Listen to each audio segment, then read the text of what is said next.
Hello, good morning and good afternoon, depending upon where you're coming in from. This is Drew Becker, and my co-host today is Michelle Hill. Omar had something come up, so Michelle kindly is stepping in for us. The Ask a Writer podcast is a result of the Carolina Book and Writers Conference Omar and I put on every year. And we decided that we really wanted to have a podcast to talk about all aspects of publishing, writing, and other things that were relevant for writers. So we just started with this, and we're glad you're here to join us today. Again, my name is Drew Becker. I am a writer and a publisher. I've published 6 of my own books so far, two versions of an ebook called Thriving Through the Storm, which was done during COVID. I Fell for 13 Dreamers, which is a book of poetry. I'm in a book, anthology called Inspiration for Writers by Writers. And I've written a book called Write Your Book in 4 Weeks. Another one, your fiction book in 4 weeks, another one, write your nonfiction book in 4 weeks, and the Joyful Brand, personal branding for writers, authors, speakers, and the rest of us. So that's my background. So I have done a little bit of writing, and I do run Realization Press, so I've done some publishing as well. So I have backgrounds there. And I'm going to talk to you today about publishing, but first I want to introduce Michelle Hill. Michelle and I have been working together for quite some time, a few years, yeah. Michelle is a writer in her own right and more, and I'm going to let her introduce herself because she can tell you more about herself and her books because she has a number of books as well. Michelle? Okay, well, thank you for having me as co-host, Drew. I'm really honored. I hope I can fill the shoes of Omar. Okay, so I am a book and publishing consultant and author of 5 books, including Bathroom Prayers, Inspiring Thoughts While You're on the Pot. My pen name for that book is Anita Flushing. Think about it, you'll get that in a minute. I wrote From Pen to Published, which I co-wrote with former NFL player Brandon Williams, and I'm the co-author with my cousin Joy Vandertooen, and we're the authors of 2 best-selling, multiple award-winning children's books, Giselle's Silly Soggy Day and Giselle's Whimsical Wintry Day. And my latest bestseller is The Heart Swindler, Reclaim Your Heart and Stop Falling for Liars, Losers, and Lunatics, which is all about relationship deception, including romance scams and narcissistic abuse. So the conversation of today for this episode of Ask a Writer is paths to publishing. We're going to answer the questions that authors need to know. So we'll just dive right in. So I'll ask you, Drew, to answer the question, now that you've written or are writing your book, how will you publish? Well, and what are the 2 types of internal pages you might have in a book? Okay, thank you, Michelle. And that's one of the most important questions. What is the internal pages going to look like? If you're doing a children's book, as Michelle did with her cousin, is it? Mm-hmm. Yeah, yes. With her cousin, then you're probably going to have color on the inside. If you're writing most other books, it's going to be black and white on the inside. So now the covers on either kind of book are going to be in color, but the internals are going to be black and white. Let me pull one of the books up and show you here. That's black and white versus color. The reason that that's important is the price of publishing a book and printing a book that's in color is 2 to 4 times as expensive as writing a book that's going to be in black and white or in shades of gray. So the books that are not in color can still have graphics in them. And you're going to get shades of gray in those particular pictures or images. However, you're still just going to be paying for black and white. So that's one of the first things that's important for you to know is your book going to be in color or is it going to be in black and white? Now, in most cases, unless you're going to the printer yourself, you're going to have to pick one of the two. And if the book has any color in it at all, it's going to be considered color. Again, the difference in that might be if you go directly to a printer, which I'm not going to talk about that much today, but I do want to mention it because you could have a printer print the color pictures, and then if you assembled the book afterwards, you could assemble it that way and take it and get it binded. So, okay. All right, so that's the first thing that you need to know. And it's probably something that people don't think about. They get through writing the book and then they say, oh, I'm ready to go. And then they have 5 or 6 color pictures in it and they realize it's going to cost them a lot more to get it published or printed. Yeah. So, and I like your point, Drew, about if one letter on one page is color, that whole book needs to be printed in color.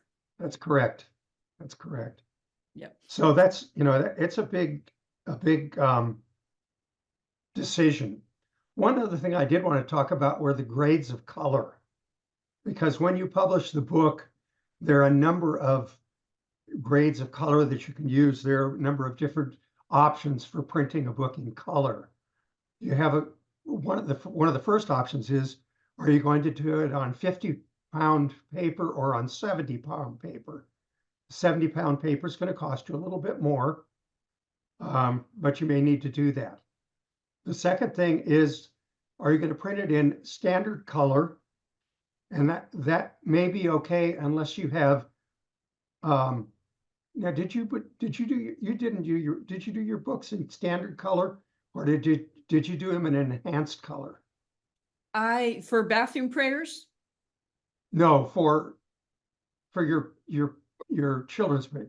Oh, for the children's books, full color all the way through. Okay, but was it standard color or was it enhanced color? I don't know. Okay, Honestly, it probably was enhanced color.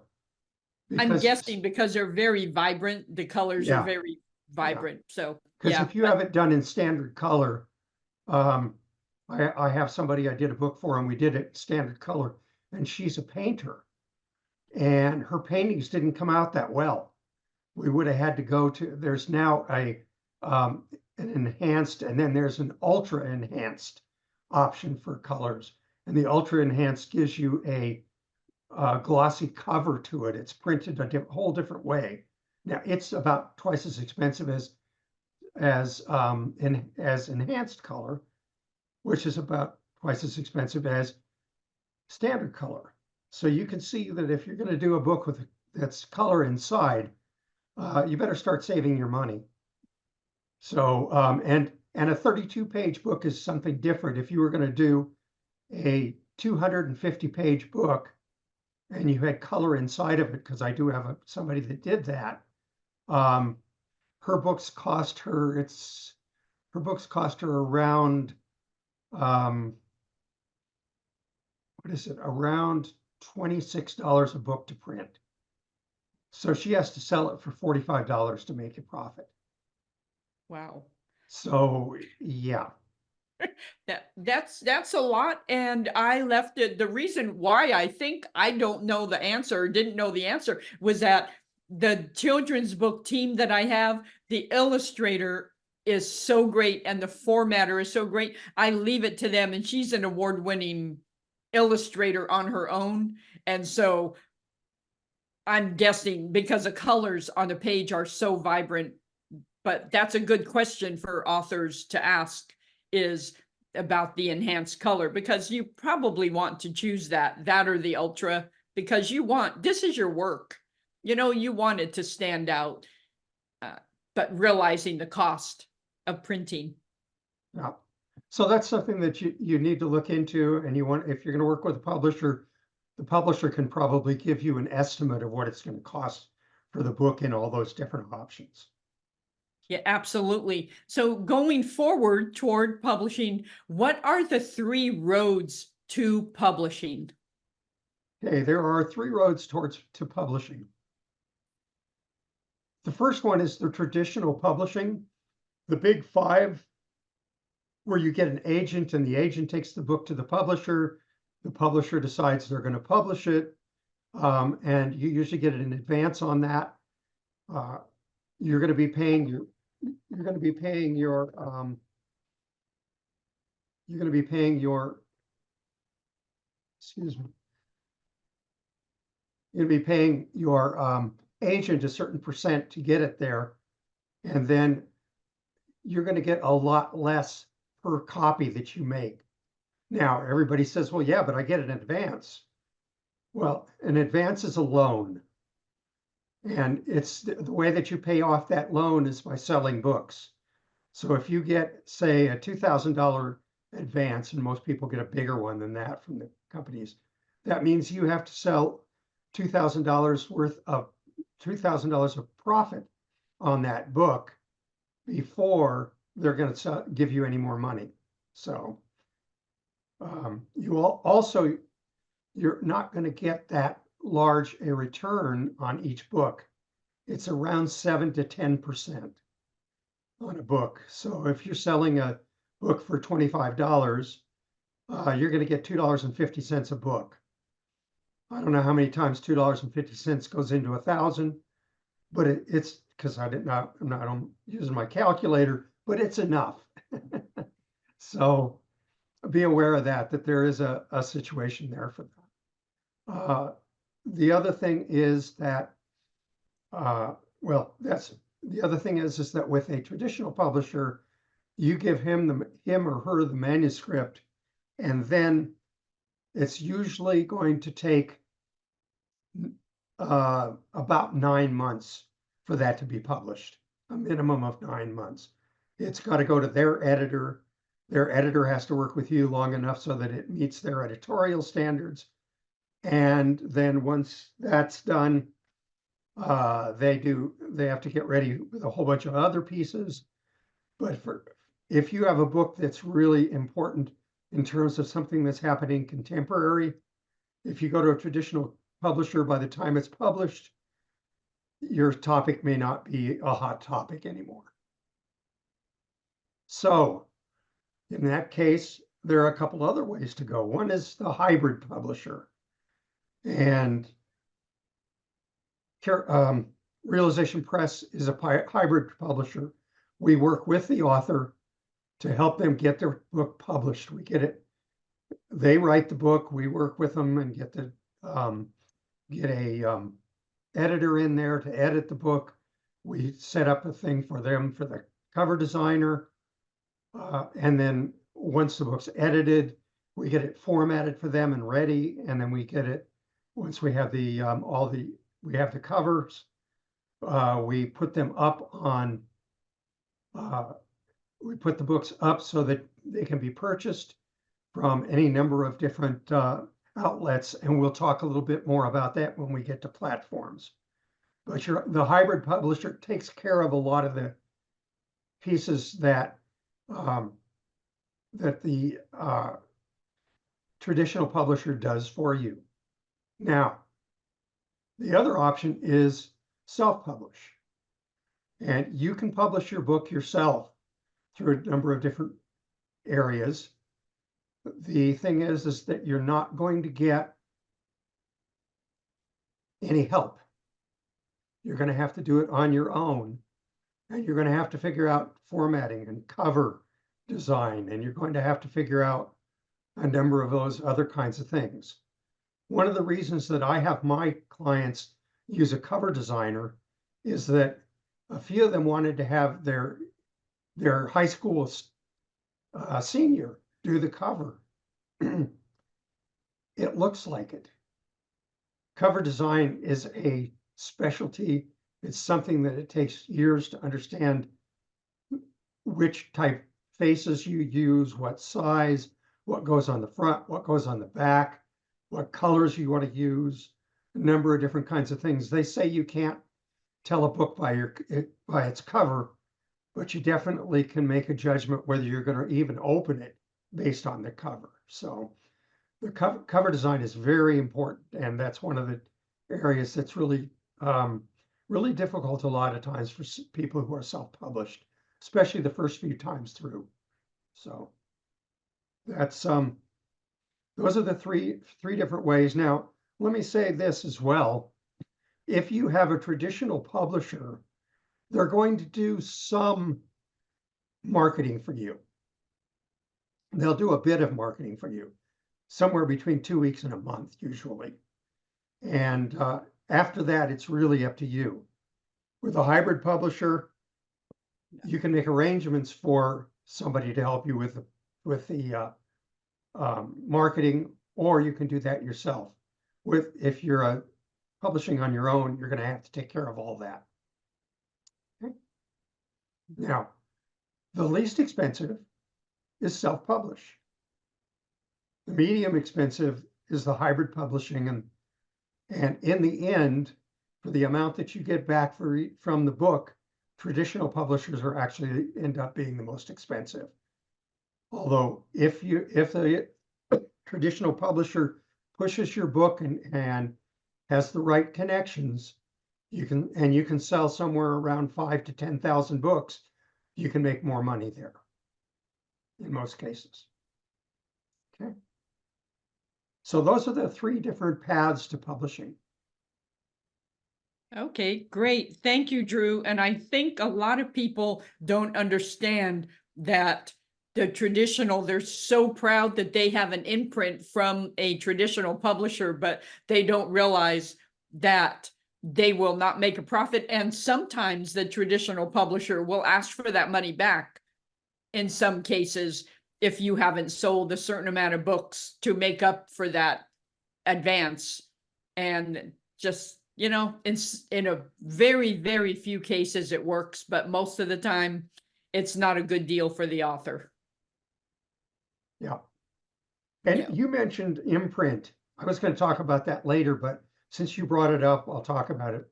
Publishers oftentimes will publish under a number of different names, and those are called imprints. The reason for that is they have different audiences, and certain audiences will read certain books. Like if one of the big five is doing a romance, it probably is going to come out not as a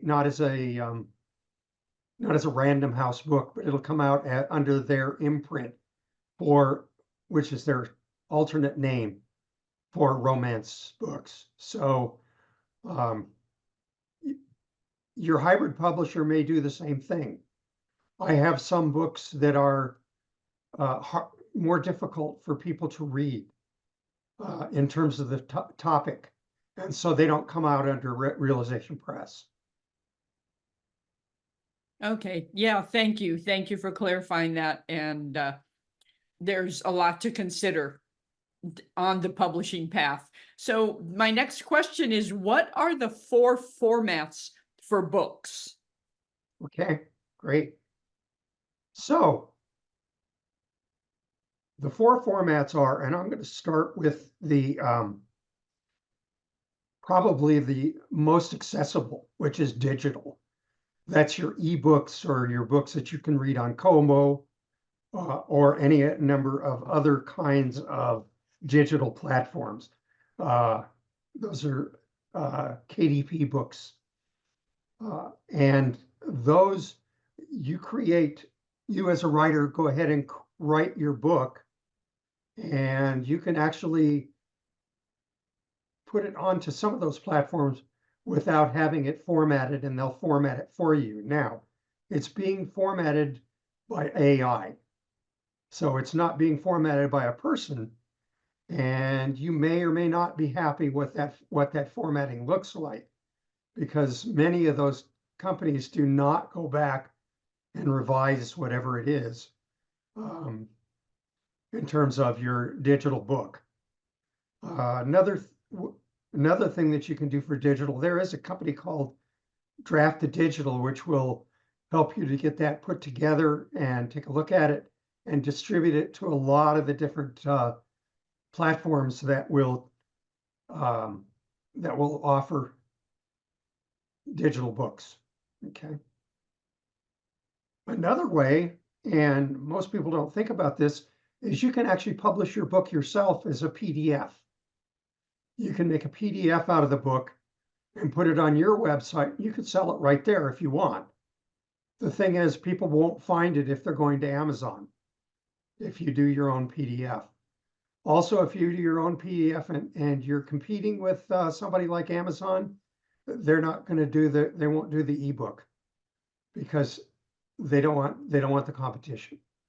So if you decide that you're going with that you're going to do it as an ebook, don't publish it yourself. Don't publish it yourself. Don't do a PDF of it yourself that you're selling.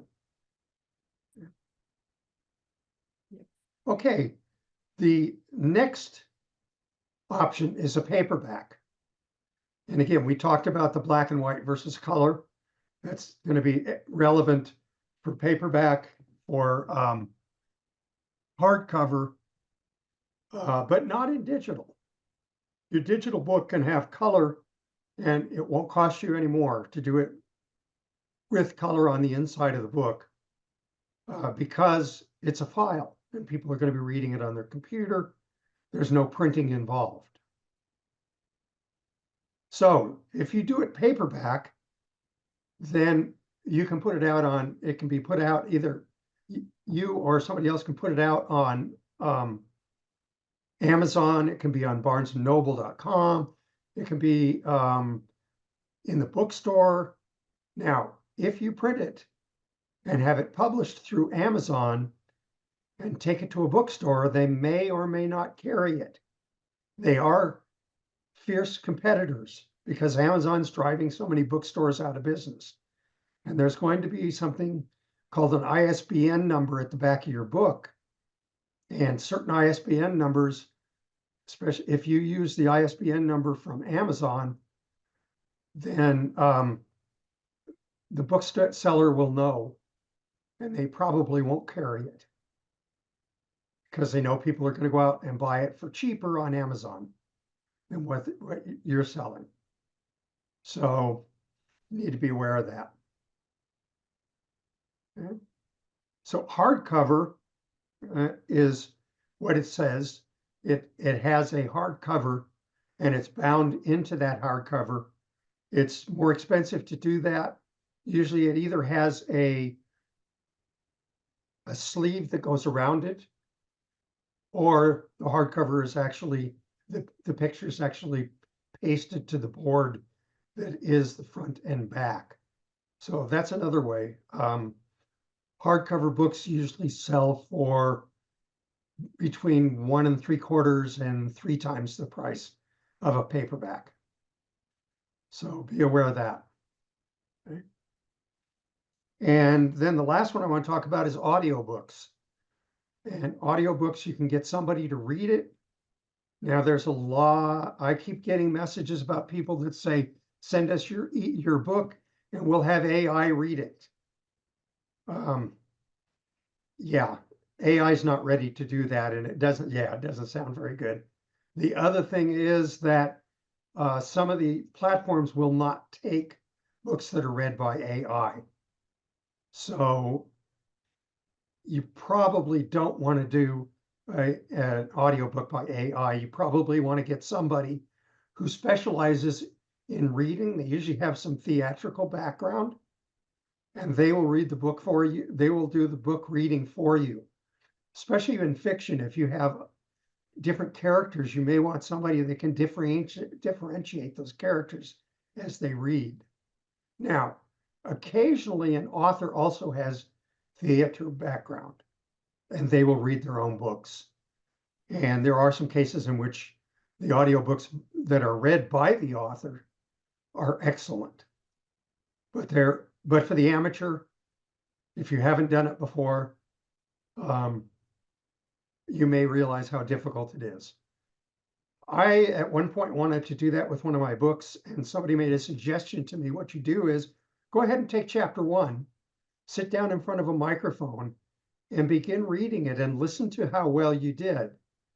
Listen to the mistakes you made, because every time you make a mistake, you're going to have to go back and re-record that part of the book.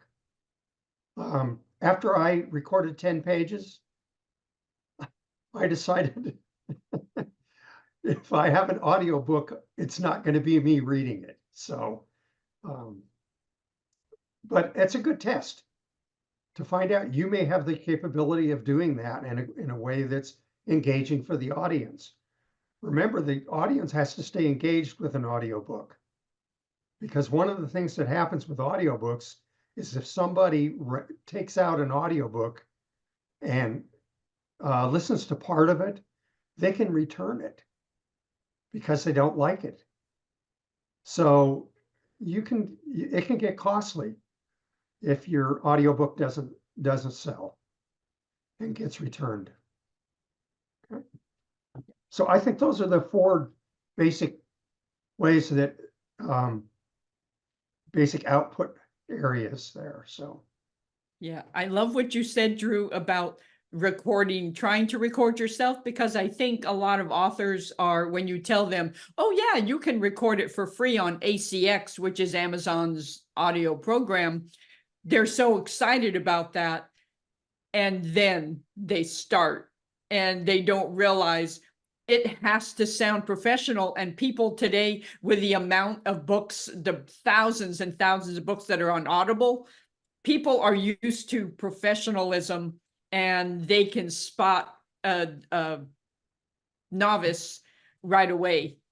So I love your suggestion. And there's plenty of voices out there. There are plenty of voice websites that you can choose from. So it's worth an investment to do that instead of trying to do it yourself. But again, if you have the training and you're a professional and you know how to intro it and how to outro it, it can work in some occasions.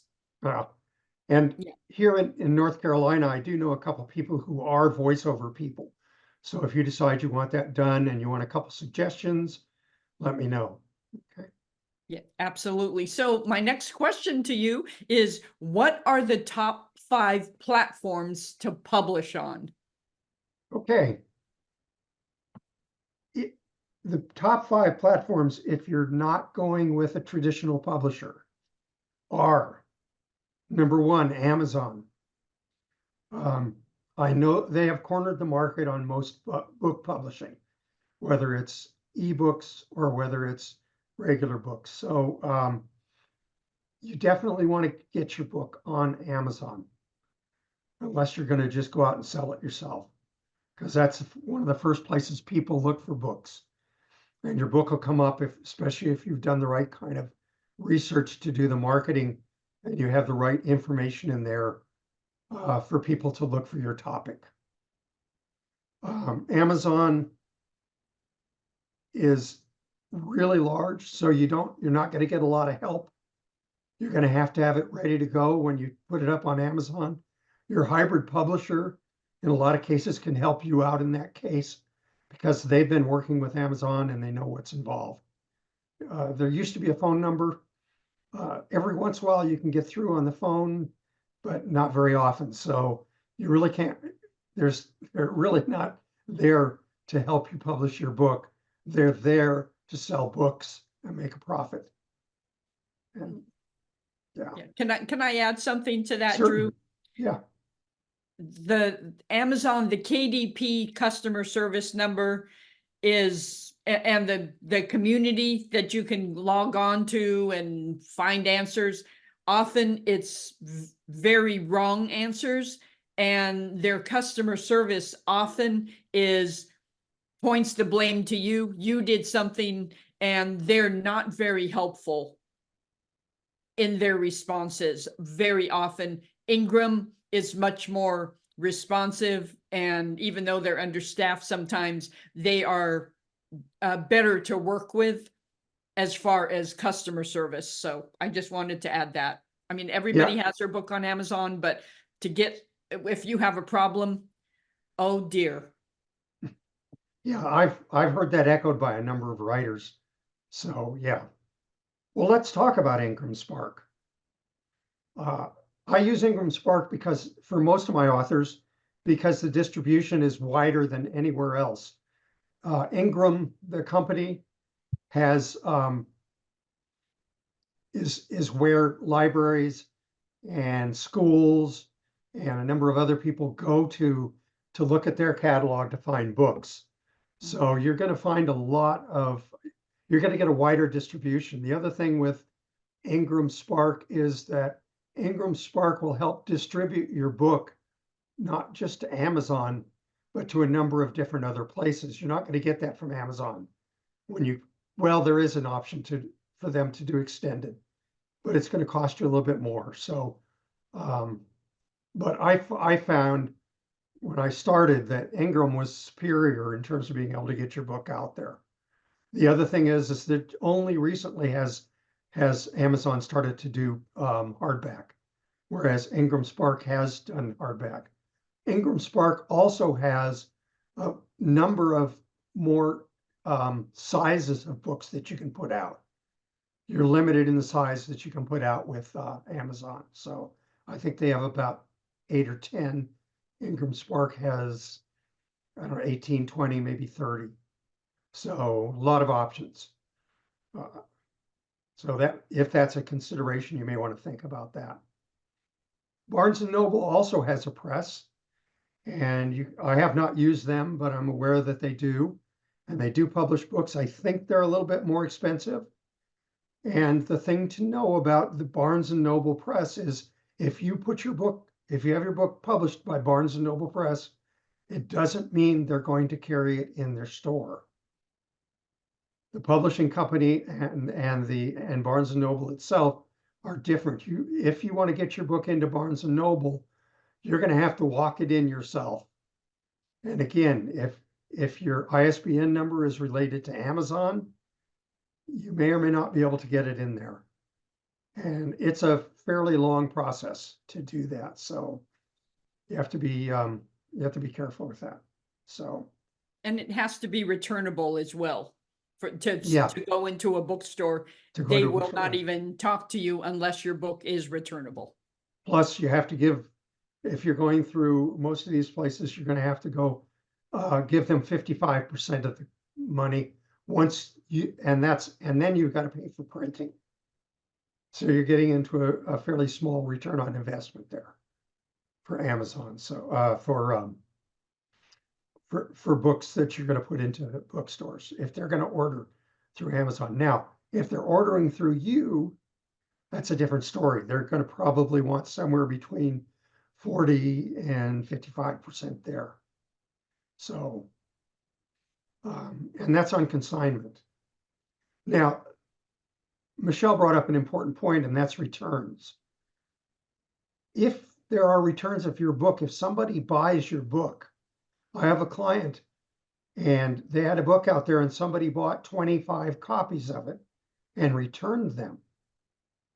I got charged about $275 for that. Okay. So returns, you have to pay for the printing and you have to pay for shipping to ship it back to you for returns. Now there's another kind of return where you don't get it shipped back, but you're still paying for printing plus. So returns are the demons of the printing of the publishing industry. So just be aware of that. If people return your book, even if they return it to Amazon, Amazon's going to go back and charge somebody for it.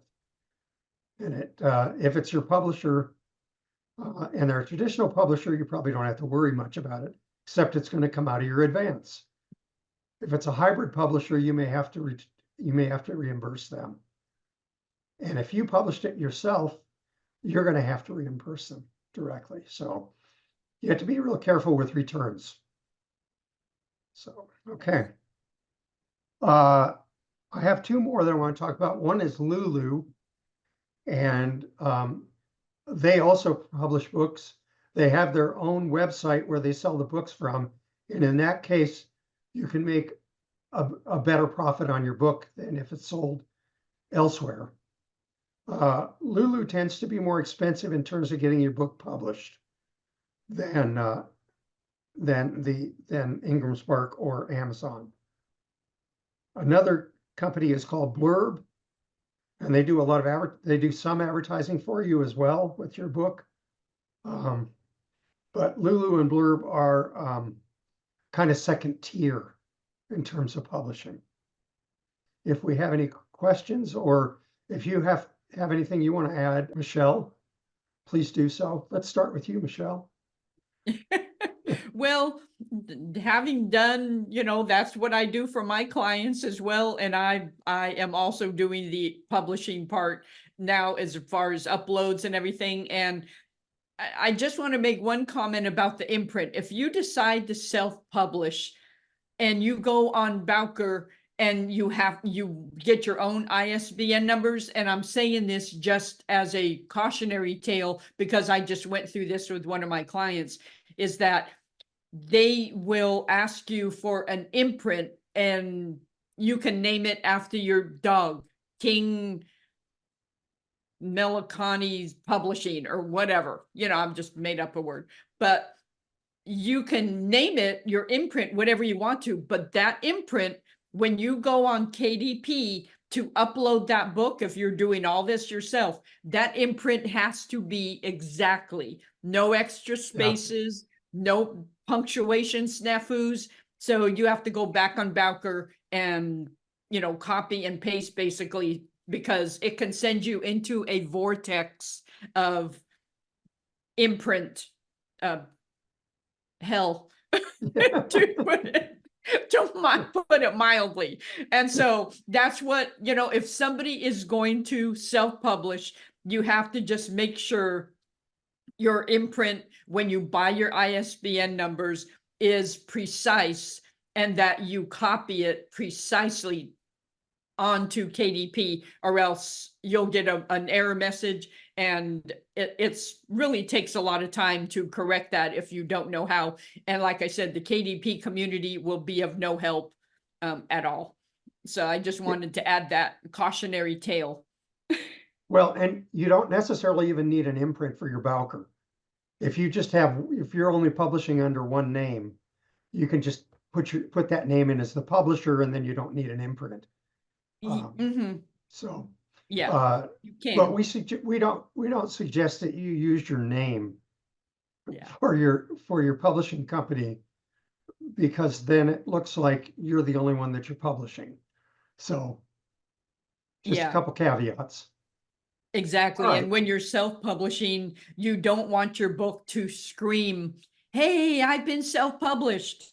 It has to look as professional as possible, so people, your clients, your target market takes you seriously. So invest in an editor, invest in professional cover design. A lot of people say, "Oh, I'll just go on Canva. I'm pretty good on Canva." Please don't. Just have a professional cover designer that knows layout and knows back cover layout to do it. It's worth the investment. Yeah. Elizabeth says, I heard that a traditional publisher will take 2 years and they can change anything about your book. They are in control. Absolutely, positively, Elizabeth. Yeah, you got that right. I said 90 days, and that's a very unusual thing. Probably for Stephen King or somebody that they've published a number of times, it would be like that. But it can take up to 2 years, sometimes more. They pick the cover. They can change the title. Their editors can make whatever editorial changes they want to make. And I know you can argue with them, but you may or may not be successful. So to have control of your book, you probably either want to go with a hybrid publisher or self-publish. So yeah, absolutely. And Rose asked the question, and I'll let you answer it, Drew, because you are the expert. What is the name of your publishing company? Okay, my publishing company is called Realization Press. So books that come out here are Realization Press. Let me, Okay, but you Yeah. have a few imprints under that as well. I do as well, yeah. Okay. So depending upon what kind of book, if you want to get in touch with me, I can talk to you about which imprint would be right for you. Yeah, and Elizabeth says, I had great success with Realization Press and Drew Becker.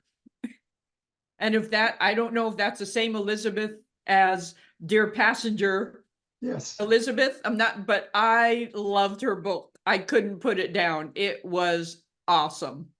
here we go. Dear Passenger, welcome to the wacky world of the flight attendant. So this is her book. It's sold very well.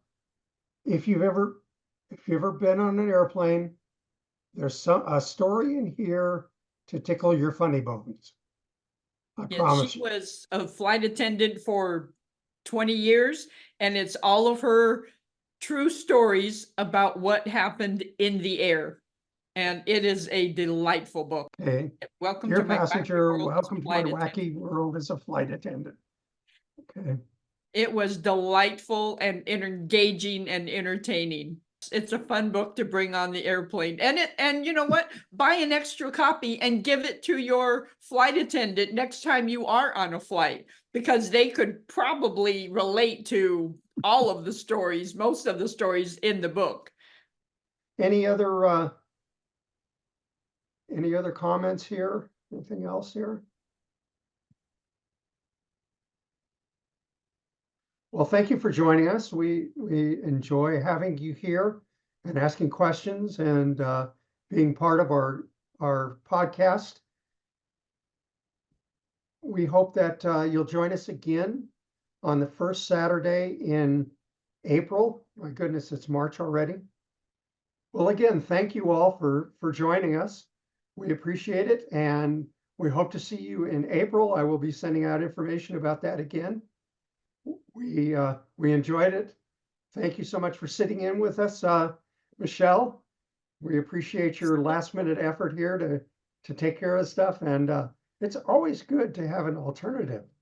So Well, I was glad to be here, and I'm honored to even be asked. So it was great, and I think authors, especially first-time authors, need to hear the inside information, because if you Google this stuff, it is all over the place, and there are so many charlatans that will promise the world and deliver a pile of ashes. So thank you, Drew.